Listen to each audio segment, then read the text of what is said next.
রাদিয়াল্লাহু তাআলা আনহু হযরত ওমর ফারুক রাদিয়াল্লাহু তাআলা আনহু কাছে আসলেন। হযরত ওমর ফারুকের কাছে এসে বললেন, ওগো ওমর ফারুক, মানুষ যখন কুফরি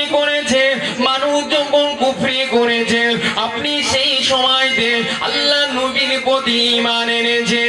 ওগো ওমর ফারুক, মানুষ যখন রাসূলুল্লাহর বিরোধিতা করেছে, আপনি রাসূলুল্লাহর সাথে থেকে আপনি তাদের সাথে জিহাদ করেছে। ওগো ওমর ফারুক, আল্লাহ নবী যখন দুনিয়ার বুক থেকে বিদায় নিয়ে চলে গেল, আল্লাহ নবী দুনিয়ার বুক থেকে বিদায় নেওয়ার আগে তোমার প্রতি সন্তুষ্টি প্রকাশ করেছে। ওগো ওমর ফারুক, তুমি এখন দুনিয়ার বুক থেকে বিদায় নিয়ে চলে যাবে, তাও দেখো শহীদ হয়ে তুমি আল্লাহ পাক রব্বুল আলামিনের ডাকে সাড়া দিয়ে চলে যাবে। ওগো ওমর ফারুক, বলো তো দেখি তোমার থেকে ভাগ্যবান ব্যক্তি আর কে আছে?